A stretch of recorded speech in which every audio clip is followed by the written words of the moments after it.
Nous allons voir maintenant les fonctions trinômes du second degré qui possèdent une seule solution ou zéro solution. Donc on est dans ce cas-là où on a dit que la courbe était tangente à l'axe des abscisses, donc là A est négatif, bien entendu comprenez bien que si A était positif, la parabole serait comme ça. Ou alors ici, il n'y a pas de solution, c'est-à-dire qu'elle est soit au-dessus de l'axe des abscisses, soit en dessous. Alors, on va voir une approche au départ calculatoire pour donner des exemples, pour vous montrer comment est-ce que ça se traduit dans les calculs.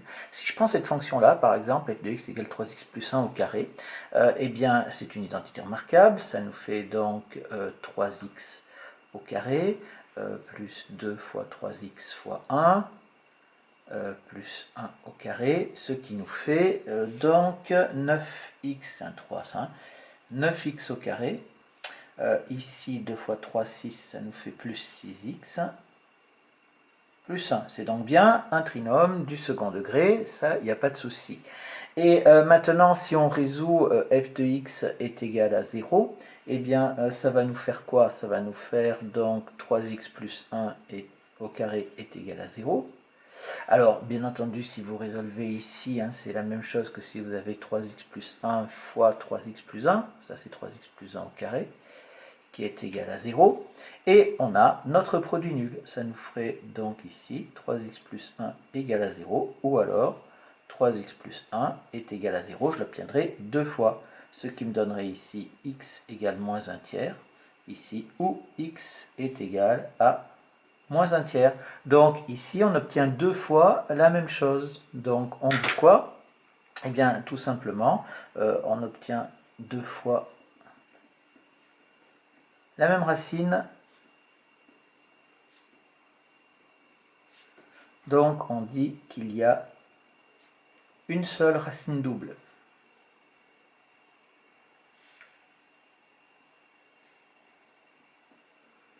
Voilà un petit peu ce qu'on peut obtenir ici. Donc vous voyez que ça marchait quand on a un carré comme ça parce qu'on obtient deux fois le même facteur et on tombe deux fois sur la même racine. Un autre exemple, c'est celui-là. Donc si je le fais, c'est pareil. Ça nous fait 2 fois x au carré moins 10x plus 25. Là, je fais l'identité remarquable un petit peu plus rapidement. Ce qui nous fait donc 2x au carré moins 20x plus 50 ici. Donc on a un trinôme du second degré qui s'écrit sous cette forme-là. Et si je résous de la même manière f de x égale à 0, ça va nous faire donc 2 facteur de x moins 5 au carré est égal à 0. Ce qui nous fait 2 facteur de x moins 5 facteur de x moins 5. C'est pareil, égal à 0. Alors 2, c'est pas égal à 0, hein, donc ici, ça va nous faire x moins 5 est égal à 0 ou x moins 5 est égal à 0. Et ce qui me fait donc x est égal à 5 deux fois. Donc je l'écris qu'une seule fois. Donc vous voyez, il y a des trinômes du second degré comme ça qui nous donnent une seule racine. Alors vous comprenez bien que c'est quasiment la même chose que ce qu'on a vu précédemment, c'est-à-dire qu'il y a bien deux racines, mais on obtient deux fois la même. Donc en fait, on va adapter la grande propriété que l'on avait précédemment quand il y avait deux racines distinctes, et on va obtenir quelque chose d'un petit peu plus précis. Alors comment ça se fait ici? Pour passer, imaginez bien, si je prends celle-là, il y a deux racines, il suffit que je la déplace légèrement vers le haut. Si je la déplace vers le haut, vous voyez que après il ne restera plus qu'un seul point, c'est-à-dire que les deux racines elles vont se rapprocher pour venir se confondre au niveau du sommet. Une autre chose qui est importante aussi visuellement, hein, c'est de bien voir que le sommet, ça va être la racine en fait, hein, puisque c'est le point d'intersection avec l'axe des abscisses. D'où la propriété ici que l'on va obtenir.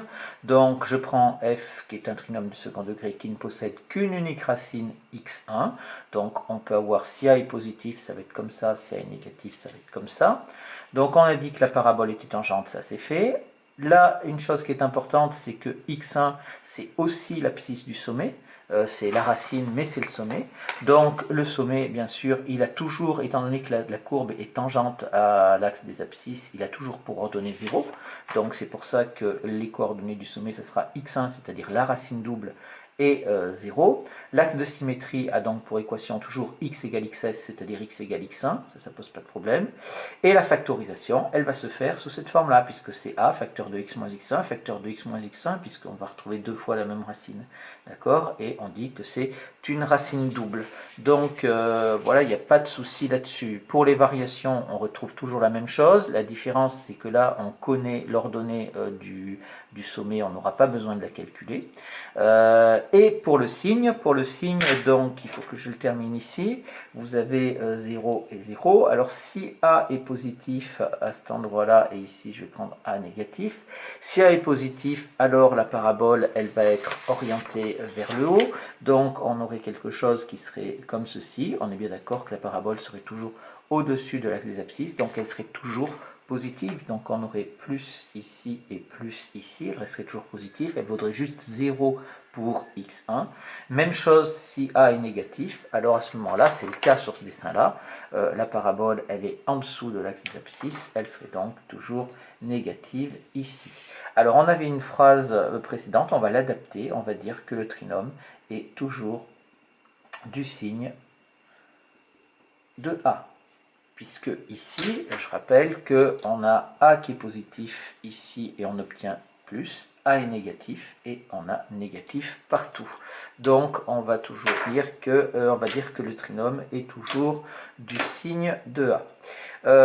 Une petite remarque, c'est que si la racine double vaut 0, alors ça veut dire que l'abscisse du sommet vaudrait 0, ça veut dire que le sommet, ce serait le point haut, c'est-à-dire l'origine du repère. Et on aurait une parabole alors qui ressemblerait fortement à la parabole de la fonction carrée, mais avec un coefficient ici. Je vous rappelle que le coefficient, plus la valeur de A en valeur absolue est grande, plus la courbe, la parabole va être resserrée, et plus la valeur de A est petite, plus la parabole va être évasée. Ça, on l'avait constaté avec les calculatrices dans l'approche graphique au départ. Il nous reste les trinômes du second degré qui possèdent aucune racine. Alors il n'y a pas d'étude spécifique au niveau de la première technologie, qu'il faudra un autre outil plus performant pour arriver à le faire. Mais on peut voir quand même un certain nombre de choses. Donc ici, il n'y a pas de point d'intersection avec l'axe des abscisses, on l'a déjà dit plusieurs fois. Et donc s'il n'y a pas d'intersection, ben, on ne peut pas factoriser, parce que si on pouvait factoriser, à ce moment-là, on pourrait résoudre, on utiliserait notre produit nul et on trouverait une racine. Donc c'est pas possible, donc il n'y a pas de factorisation. Et surtout, elles vont être de signe constant. Alors vous comprenez bien que ici, elle est orientée vers le haut, donc A est positif, et elle est obligatoirement au-dessus de l'axe des abscisses, parce que si elle était en dessous, ben, il y aurait des points d'intersection, ça ne marcherait pas. Et si A est négatif, alors elle va être en dessous aussi. Donc si A est positif, elle est au-dessus de l'axe des abscisses, donc là, la courbe, la fonction va être positive, et elle va être négative si A va être négatif.